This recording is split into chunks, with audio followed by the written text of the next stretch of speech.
ఆళ్లగడ్డ జనసేన నేత మైలేరి మల్లయ్య జగన్ అంబటి రాంబాబులపై ఫైర్ అయ్యారు. కూటమి పాలనలో సంక్షేమం అభివృద్ధి దూసుకెళ్తుందన్నారు. ఇది జీర్ణించుకోలేని వైసీపీ నాయకులు డైవర్షన్ పాలిటిక్స్ చేస్తున్నారని, ప్రజలు వైసీపీ డ్రామాలు నమ్మే పరిస్థితిలో లేరని అన్నారు. పరమ పవిత్రమైన శ్రీవారి లడ్డూలు కల్తీ చేసి వైసీపీ నేతలు మహాపాపం చేశారన్నారు. గంట అరగంట ఆంబోతు అంబటి రాంబాబును కాపులు నమ్మే పరిస్థితిలో లేరని మల్లయ్య మండిపడ్డారు. జగన్ తన ఉనికి, పార్టీ ఉనికి కాపాడుకోవడం కోసం చేసే జిమ్మిక్కులు అన్ని ప్రజలు గమనిస్తున్నారని మల్లయ్య అన్నారు.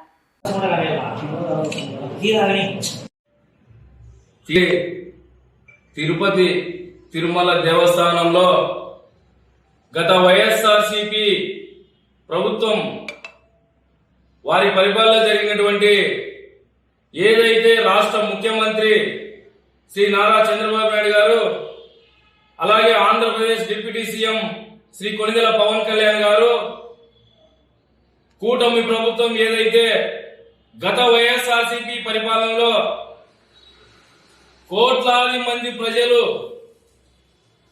హిందూ దేవునిగా కొలిచేటువంటి శ్రీ వెంకటేశ్వర స్వామి గారికి ప్రీతి పాత్రిగా ఇచ్చేటువంటి ప్రసాదం లడ్డూలో కల్తీ జరిగిందనే విషయాన్ని గతంలో చంద్రబాబు గారు, పవన్ కళ్యాణ్ గారు ఇంతకుముందు మాట్లాడడం జరిగింది.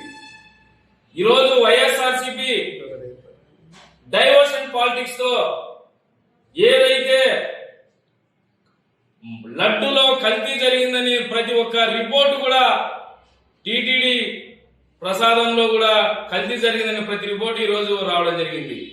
వాటిని కప్పిపుచ్చడానికి, వారి చేతగానితనానికి, వారు చేసిన హిందువుల మనోభావాలు దెబ్బతీసే నిర్ణయాలు తీసుకునేదానికి రాష్ట్ర ప్రజలను ఈ రోజు డైవర్షన్ చేయడానికి డైవర్షన్ పాలిటిక్స్ వైఎస్ఆర్సీపీ చేస్తుంది.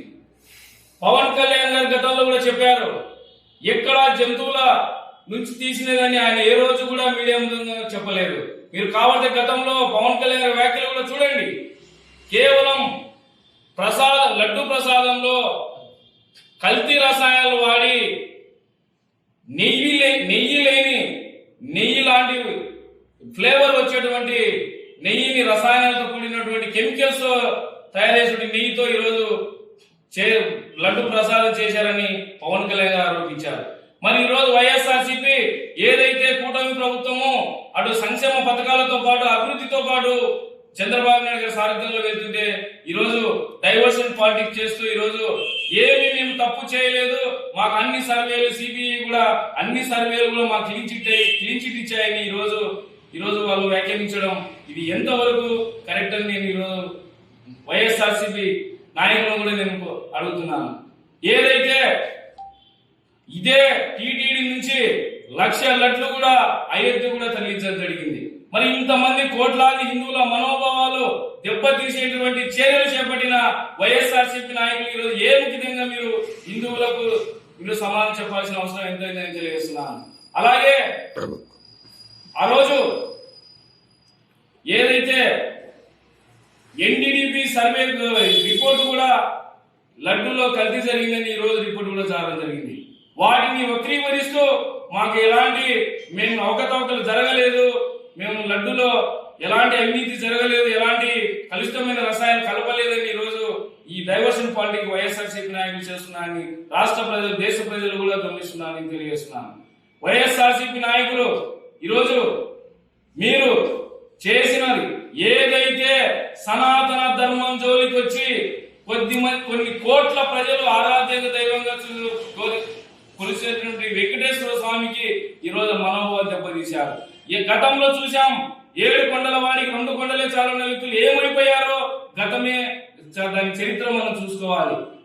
ఈరోజు వైఎస్ఆర్సీపీ నాయకులు మీరు రాజకీయాల కోసం కులాల మధ్య, మతాల మధ్య చిచ్చులు రేపెడుతూ ఈరోజు రాజకీయ పప్పం గతంలో వైఎస్ఆర్సీపీ ప్రభుత్వం ఏ సామాజిక వర్గానికి చెందిన వ్యక్తులు ఆ సామాజిక వ్యక్తులతోనే తిట్టియడం మనం చూసాం. ఏ వ్యక్తులైనా సరే నేను ఒకటే తెలియజేస్తున్నాను, ఇలాంటి రాజకీయాలు చేయడం వల్ల గతంలో వైఎస్ఆర్సీపీ ఏ గతి పట్టిందో మీరు 2024 ఎలక్షన్లో మీకు గమనించుకోవాలని తెలియజేస్తున్నాను. ఇంకొకటి, అంబటి రాంబాబు గారు వారు చంద్రబాబు నాయుడు గారి మీద చేసినటువంటి వ్యాఖ్యలంతా రాష్ట్ర ప్రభుత్వం, దేశ ప్రజలు తలదించుకునేలాగా ఈ రోజు వ్యాఖ్యలు ఉన్నాయని నేను ఖండిస్తున్నాను. ఒక 40 సంవత్సరాల సుదీర్ఘ అనుభవం కలిగినటువంటి నాయకులు, ఒక రాష్ట్ర ముఖ్యమంత్రి వ్యక్తిని బట్టి నానా బూతులు ఈరోజు మాట్లాడి ఎంతవరకు సమంజసం నేను తెలియజేస్తున్నాను. గతంలో మీరు అంబటి రాంబాబు గారి కూతురు మాట్లాడుతున్నారు, పవన్ కళ్యాణ్ గారు కాపు కదా, కాపులు మరి కాపుల బిడ్డ మీద మా తండ్రి మీద దాడి జరుగుతుంటే మీరు ఏం చేస్తున్నారని అడుగుతున్నారు. నేను ఒకటే అడుగుతున్నాను రాంబాబు గారి వాళ్ళ కూతురిని, అమ్మా గతంలో మీరు